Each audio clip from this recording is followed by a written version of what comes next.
फिरौन तब बिल्कुल कंगाल था, दिवालिया था, कर्ज में डूबा हुआ था। कर्ज चुकाने के डर से वह घर में छिपा रहता। इसी वजह से एक एक करके लेनदार फिरौन के घर आने लगे। फिरौन बहुत चालाक और धोखेबाज था। सिर्फ धोखेबाज ही नहीं बल्कि बड़ा ठग था, इसलिए कि वह घर में रहते हुए भी दरवाजा खुला रखता था ताकि लेनदार समझे कि घर में कोई नहीं है। दिन ब दिन लेनदार वहां आते लेकिन फिरौन को न देखकर लौट जाते। फिरौन अकेले सोचने लगा, मैं कब तक खुद को इस तरह छिपा सकता हूँ, मुझे खुद को साबित करना ही होगा। उस समय मिस्र आर्थिक दृष्टि से दुनिया में सबसे ऊपर था। फिर फिरौन लेनदारों के डर से रात के अंधेरे में बलक से मिस्र की ओर छिपते हुए निकल पड़ा। पूरी रात सफर करने के बाद वह आखिरकार मिस्र पहुंच गया। थोड़ी दूर चलने के बाद उसकी मुलाकात उसके दोस्त हमान से हुई। हमान ने उसे देखते ही पूछा, प्रिय दोस्त, तुम यहाँ क्यों हो? तुम्हारी क्या हालत है? तब फिरौन ने कहा, दोस्त हमान, मैं बड़ी मुसीबत में हूँ। लेनदारों के डर से भागकर यहाँ आया हूँ। मैं पूरी तरह से कंगाल हूँ, चारों ओर कर्ज में डूबा हूँ। अब मुझे किसी काम की जरूरत है। तब हमान ने कहा, फिरौन, मेरी भी यही हालत है, मुझे भी किसी काम की जरूरत है। इसके बाद फिरौन और हमान काम की तलाश में निकल पड़े। थोड़ी दूर चलने के बाद वे भूख और प्यास से बेहाल हो गए। दूर से उन्होंने देखा कि एक आदमी तरबूज के खेत में तरबूज काट रहा है। फिरौन और हमान धीरे धीरे उस तरबूज के खेत के पास जाकर बोले, चाचा जान, हम बहुत भूखे हैं, क्या हमें कुछ तरबूज खाने को देंगे? यह सुनकर उस आदमी ने उन्हें तरबूज खाने दिया। दोनों ने पेट भरकर तरबूज खाया और संतुष्ट हो गए। फिर उस तरबूज के खेत के मालिक ने उनसे पूछा, मैंने तुम लोगों को पहले कभी नहीं देखा, तुम कौन हो और कहाँ से आए हो? तब फिरौन ने कहा, हम परदेसी हैं, बलक से काम की तलाश में आए हैं। तरबूज के खेत के मालिक ने सोचा कि उसे भी काम करने वालों की जरूरत है, इसलिए उसने उनसे कहा, क्या तुम मेरे पास काम करोगे? हमान ने कहा, बिल्कुल, हम काम करेंगे। तब तरबूज के खेत के मालिक ने कहा, मेरे पास काम करना है तो ईमानदारी से करना होगा, चोरी नहीं की जा सकती। फिरौन बड़ा धोखेबाज था, इसलिए उसने चालाकी से कहा, मैंने जीवन में कभी झूठ नहीं बोला और चोरी तो दूर की बात है। इस तरह चालाकी से फिरौन और उसका दोस्त हमान तरबूज के खेत के मालिक का दिल जीतकर काम पर लग गए। अगले दिन से फिरौन और हमान तरबूज लेकर बाजार जाने लगे। बाजार में तरबूज ऊंचे दाम पर बेचते और मालिक को ज्यादा मुनाफा दिखाते। इस तरह उन्होंने और भी ज्यादा मालिक का दिल जीत लिया। काफी समय बीत गया। एक दिन फिरौन ने उस खेत के मालिक से कहा, चाचा जान, आप तरबूज पीस के हिसाब से हमें बेचें, इससे आपको और ज्यादा मुनाफा होगा। खेत के मालिक ने उसकी बात मान ली। इसके बाद फिरौन अगले दिन फिर बाजार में तरबूज बेचने ले गए। वह तरबूज पीस के हिसाब से खरीदता, कभी कभी कुछ तरबूज चोरी भी करता और बाजार में तरबूज को काटकर टुकड़ों में ऊंचे दाम पर बेचता। इस तरह चालाकी से फिरौन ने बहुत पैसा कमा लिया। एक रात फिरौन ने अपने दोस्त से कहा, हमान, अगर हम सिर्फ तरबूज बेचते रहे तो जिंदगी में कुछ नहीं कर पाएंगे, हमें कुछ और करना होगा। उस समय एक अद्भुत घटना घटी। मिस्र के बादशाह ने अपनी सेना के माध्यम से देश में एक घोषणा जारी की। सैनिक विभिन्न स्थानों पर जाकर कहने लगे, यह सूचित किया जाता है कि मिस्र के कब्रिस्तान में एक चौकीदार की आवश्यकता है। यदि कोई व्यक्ति इस नौकरी को करना चाहता है तो वह तुरंत मिस्र के बादशाह के दरबार में संपर्क करे। यह कहकर सैनिक वहां से चले गए। इस बात को प्रत्यक्ष और परोक्ष रूप से सुनने के बाद फिरौन ने अपने दोस्त हमान से कहा, हमान, चलो हम राज दरबार में चलते हैं। हमान ने कहा, मुझे लगता है कि यह संभव नहीं होगा। तब फिरौन ने कहा, इस काम को हाथ से जाने नहीं देना चाहिए, चलो एक बार कोशिश करते हैं। इसके बाद फिरौन और हमान बिना देरी किए मिस्र के राज दरबार में पहुंचे। मिस्र के बादशाह ने उनसे पूछा, तुम लोग कौन हो और क्या चाहते हो? तब फिरौन ने हाथ जोड़कर निवेदन किया, मैं एक मुसाफिर हूँ, परदेश से आया हूँ, मैं बहुत ही जरूरतमंद हूँ। मैंने सुना है कि आप कब्रिस्तान के चौकीदार की नियुक्ति करेंगे, कृपया मुझे यह नौकरी दे दे, मैं जीवन भर आपका आभारी रहूंगा। मिस्र के बादशाह ने फिरौन को देखकर मन ही मन सोचा, उसका शरीर मजबूत है और चेहरा भी अच्छा है, लगता है वह इस काम को कर पाएगा। यह सोचकर बादशाह ने फिरौन को कब्रिस्तान के चौकीदार की नौकरी पर नियुक्त कर दिया। अगले दिन से फिरौन मिस्र के कब्रिस्तान में चौकीदारी का काम करने लगा। दिन रात वह कब्रिस्तान के गेट पर खड़ा रहता। पास ही एक छोटे से कमरे में उसका दोस्त हमान और वह दोनों साथ रहते थे। एक रात कुछ लोग एक मृत शरीर को दफनाने के लिए आए, लेकिन फिरौन ने उन्हें रोक दिया। उसने उन्हें कब्रिस्तान में प्रवेश नहीं करने दिया। तब उन्होंने पूछा, मामला क्या है, आप हमें लाश दफनाने से क्यों रोक रहे हैं? दरअसल फिरौन बड़ा धोखेबाज और ठग था। उसने चालाकी से कहा, क्या आप नहीं जानते, मिस्र के बादशाह ने नया कानून बनाया है, अगर किसी को लाश दफनानी है तो उसे एक सोने का सिक्का देना होगा। उन लोगों ने फिरौन की बात पर विश्वास कर लिया और उसे एक सिक्का देकर लाश को दफना दिया। इस तरह यह खबर फैल गई कि लाश को दफनाने के लिए एक सोने का सिक्का देना जरूरी है। इसी तरह फिरौन धोखाधड़ी करके बहुत पैसा कमाने लगा। उस समय एक अजीब घटना घटी। मिस्र में अल्लाह का कहर शुरू हो गया। चारों ओर कॉलरा और चेचक की बीमारी से बड़ी संख्या में लोग मरने लगे। कुछ लोग लाश को दफनाने के लिए कब्रिस्तान आए। तब फिरौन ने और भी चालाकी से कहा, मिस्र के बादशाह ने नया कानून बनाया है, अगर कोई व्यक्ति कॉलरा या चेचक से मरता है तो उसे 2 सोने के सिक्के देकर ही इस कब्रिस्तान में दफनाया जाएगा। फिरौन ने धोखाधड़ी से सभी से सोने के सिक्के लेकर बहुत सारा पैसा कमा लिया। इस तरह पूरा साल बीत गया। इसके बाद फिरौन ने अपने दोस्त से कहा, हमान देखो, मैंने 2 बोरियां पैसे कमा लिए हैं, लेकिन अब ये पैसे हमें मिस्र के बादशाह के पास ले जाने होंगे। यह सुनकर हमान चौंक गया। उसने कहा, फिरौन, क्या तुम्हारा दिमाग खराब हो गया है? तुमने पैसे कमाने के लिए इतनी मेहनत की, सबको धोखा दिया, और अब आखिर में ये पैसे बादशाह को देने जा रहे हो। फिरौन ने कहा, हमान धैर्य रखो, मेरी चालाकी धीरे धीरे सामने आएगी। इसके बाद बिना देर किए अगले दिन फिरौन और हमान 2 बोरियां सोने के सिक्कों की लेकर मिस्र के बादशाह के दरबार में पहुंच गए। मिस्र के बादशाह ने उनसे पूछा, क्या बात है, तुम लोग बोरियां लेकर राज दरबार में क्यों आए हो? तब फिरौन ने कहा, जहां पनाह, मैं 2 बोरियां सोने के सिक्कों के साथ आया हूँ। यह सुनकर बादशाह के मंत्री ने उन्हें डांटते हुए कहा, तुम्हारी हिम्मत कैसे हुई कि तुम मिस्र के बादशाह के सामने खड़े होकर पैसों का घमंड दिखाओ? तब मिस्र के बादशाह ने पूछा, इतने सारे सोने के सिक्के तुम्हें कहाँ से मिले और तुम इसे यहाँ क्यों लाए हो? तब फिरौन ने कहा, जहाँ पनाह, जो लोग मृत लाश को दफनाने आते थे उनसे मैं 1 सोने का सिक्का लेता था। इसके अलावा इसमें मेरी तनख्वाह के पैसे भी शामिल हैं। मेरा असली मकसद यह है कि मिस्र में पिछले 2 साल से जो गरीब लोग कर नहीं चुका पाए, उनकी ओर से मैं ये सोने के सिक्के आपको दे रहा हूँ। कृपया उनकी कर माफी कर दीजिए। यह सुनकर वहाँ मौजूद सभी लोग हैरान रह गए। मिस्र के बादशाह उसके इस कार्य से प्रभावित हुए और उस पर विशेष ध्यान देने लगे। अगले दिन से पूरे मिस्र में यह खबर फैल गई कि एक कब्रिस्तान का चौकीदार ने मिस्र के गरीब लोगों का 2 साल का कर चुका दिया है। पूरे मिस्र के लोग कहने लगे, इतना अच्छा इंसान पूरे मिस्र में दूसरा कोई नहीं हो सकता। अगर यह व्यक्ति हमारे देश का बादशाह होता तो हम कितने सुखी होते। इसी तरह पहले मिस्र के बादशाह और फिर मिस्र के लोगों का दिल जीत लिया। इसके बाद काफी समय बीत गया। एक दिन मिस्र के बादशाह का वृद्धावस्था के कारण निधन हो गया। इसके बाद चारों तरफ चिंता फैल गई कि दूसरा रमेसेस मिस्र का बादशाह कौन होगा। कुछ दिनों बाद राज दरबार में एक आपातकालीन बैठक बुलाई गई। वहाँ मौजूद विद्वानों में से एक ने कहा, इस तरह मिस्र के बादशाह का सिंहासन खाली नहीं रखा जा सकता। मिस्र का अगला बादशाह कौन होगा, इस पर सब चर्चा करें। तब वहाँ मौजूद एक व्यक्ति ने कहा, हुजूर, हमें लगता है कि जो लड़का कब्रिस्तान का चौकीदार है यानी फिरौन, उसकी कद काठी और स्वभाव दोनों ही उपयुक्त है। वह बहुत अच्छा है और जनता का भी ख्याल रखता है। हमें लगता है कि उसे ही बादशाह बनाया जाना चाहिए। तब वह विद्वान व्यक्ति बोला, ठीक है, तो ऐसा ही हो। सबकी सहमति से फिरौन मिस्र का बादशाह बन गया। जो व्यक्ति एक दिन तरबूज बेचता था, जो कभी कब्रिस्तान का चौकीदार था, आज भाग्य के पलटने से वह पूरे मिस्र का बादशाह बन गए। असल में फिरौन कितना घटिया इंसान था, यह किसी को मालूम नहीं था। इधर फिरौन के मिस्र का बादशाह बनने के बाद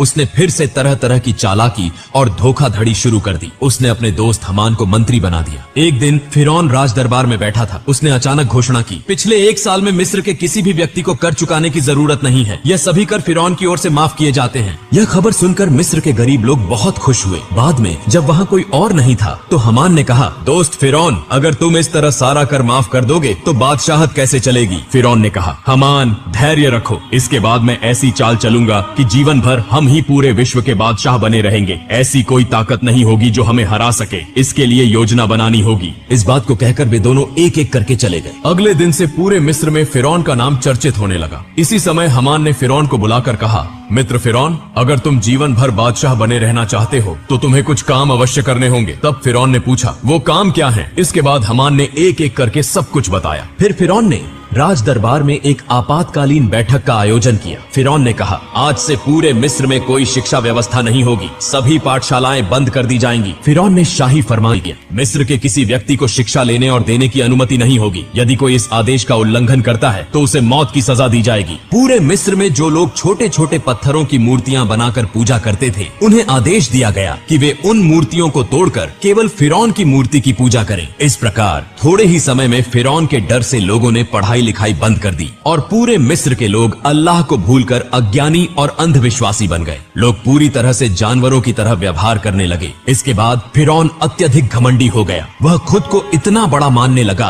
कि अहंकार से भरकर खुद को खुदा घोषित कर दिया। दिन ब दिन जनता पर कर की मात्रा बढ़ा दी। अन्याय और अत्याचार बढ़ने लगे। फिरौन ने पूरे मिस्र पर अकेले शासन करना शुरू कर दिया। ब्याज, रिश्वत, व्यभिचार और अनैतिकता की घटनाएं बढ़ने लगी। संक्षेप में फिरौन बनी इसराइल के लोगों को अपमानित और अत्याचार करने लगा। सिर्फ आसिया को छोड़कर कोई भी फिरौन के अपमान और अत्याचार से बच नहीं पाता था, क्योंकि आसिया उस समय की सबसे सुंदर, गुणवान और धार्मिक महिला थी। इसीलिए कई साल बाद फिरौन ने आसिया को अपनी बीवी के रूप में स्वीकार किया। एक दिन आसिया अपने कक्ष में बैठी हुई थी। वह मन ही मन सोच रही थी, जिस तरह मेरे शौहर फिरौन देश की जनता पर अन्याय कर रहे हैं और खुद को खुदा कह रहे हैं, इससे वे न केवल अल्लाह के गुस्से के शिकार होंगे बल्कि पूरे देश को भी बर्बाद कर देंगे। उसी समय फिरौन उस कक्ष में प्रवेश करते हुए बोला, आसिया तुम इतनी चिंतित क्यों दिख रही हो? तब आसिया ने कहा, प्रिय शौहर, आप यह तो जानते ही हैं कि यह धरती, चांद, सूरज, आसमान और जमीन सब कुछ महान अल्लाह ताला ने बनाया है। इसलिए चाहे इंसान कितनी भी शक्ति प्राप्त कर ले,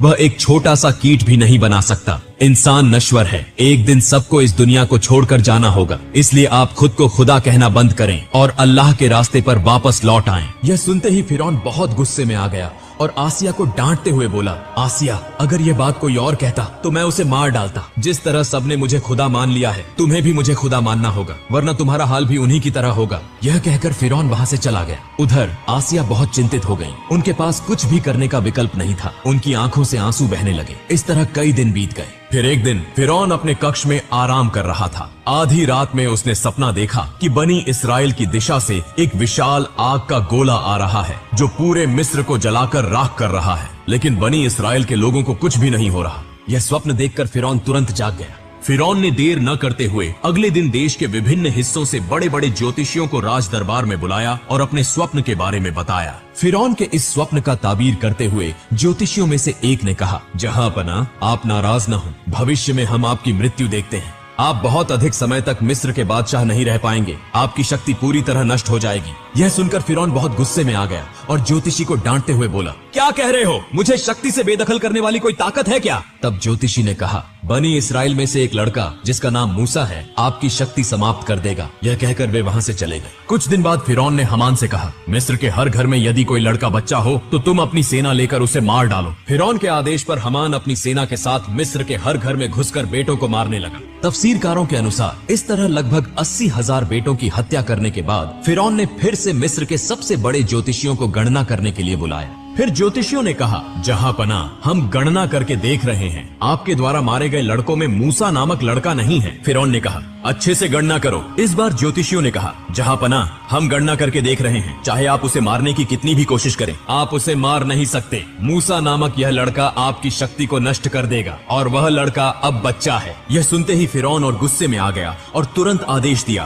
तुम लोग हर घर में जाकर तलाशी लो, जहाँ भी मूसा होगा उसे मार डालो। यह खबर पूरे मिस्र में फैल गई। तब हजरत मूसा अलैहिस्सलाम की माँ बहुत चिंतित हो गई। वह सोचने लगी, अपने बच्चे मूसा को कैसे बचाया जाए। ठीक उसी समय उनकी बेटी मरियम नदी के किनारे बकरियां चरा रही थी। उसने देखा कि हमान और फिरौन की बहुत सी सेना उनके घर की ओर आ रही है। यह देखकर मरियम बहुत जल्दी अपने घर लौट आई और कहा, अम्मा जान, फिरौन की सेना हमारे घर की ओर आ रही है, मेरे भाई मूसा को तुम बचाओ। यह सुनकर हजरत मूसा अलैहिस्सलाम की माँ पूरी तरह चौंक गई। वह बिल्कुल भी नहीं समझ पा रही थी कि अब क्या किया जाए। इतने में फिरौन की सेना ने उनके घर को घेर लिया। ऐसे समय में अल्लाह रब्बुल आलमीन ने गैबी आवाज से कहा, हे मूसा की माँ, तुम देर न करो, अपने बेटे मूसा को जलते हुए चूल्हे में रख कर चली आओ। हजरत मूसा अलैहिस्सलाम की माँ ने देर न करते हुए अपने बच्चे मूसा को जलते हुए चूल्हे में रख दिया और तभी अचानक फिरौन की सेना घर में घुस आई। वे बोले, हमें खबर मिली है कि तुम्हारे घर में मूसा नामक बेटा है, जल्दी से उसे हमारे हवाले कर दो। तब हजरत मूसा की माँ ने कहा, देखो यह तो मेरी बेटी है, यदि मेरे घर में मूसा है तो तुम लोग उसे ढूंढ कर देखो। फिर उसके बाद फिरौन की सेना घर के इधर उधर हर जगह तलाशी लेने लगी, लेकिन कहीं भी कुछ नहीं मिला। आखिरकार वे सभी वहां से चले गए। फिर हजरत मूसा अलैहिस्सलाम की माँ रोते रोते उस जलते हुए चूल्हे के पास गईं और देखा कि हजरत मूसा अलैहिस्सलाम जीवित हैं और उसी जलते हुए आग में खेल रहे हैं। अल्लाह की कृपा से हजरत मूसा अलैहिस्सलाम का एक बाल भी आग में नहीं जल गया। तब हजरत मूसा अलैहिस्सलाम की माँ ने अल्लाह का शुक्र अदा किया और कहा, हे अल्लाह, तुम सभी शक्तियों के मालिक हो, तुम्हारी सारी प्रशंसा है। अल्लाह, तुमने मेरे बेटे मूसा को बचाया। इसके बाद हजरत मूसा अलैहिस्सलाम की माँ ने उसी रात एक सपना देखा। अल्लाह रब्बुल आलमीन कह रहे थे, तुम एक लकड़ी का संदूक तैयार करो और हजरत मूसा अलैहिस्सलाम को उस संदूक में रखकर नील नदी में बहा दो। इस बीच अल्लाह रब्बुल आलमीन ने हजरत जिब्राइल अलैहिस्सलाम को बुलाया और कहा, हे जिब्राइल, तुम जाओ और मूसा अलैहिस्सलाम की माँ की मदद करो। यह आदेश पाकर हजरत जिब्राइल अलैहिस्सलाम मूसा नबी के घर की ओर चल पड़े। सुबह हजरत मूसा अलैहिस्सलाम की माँ अपने घर के सामने बहुत चिंता में बैठी हुई थी। उसी समय देखा कि एक दरवेश उनके घर आया।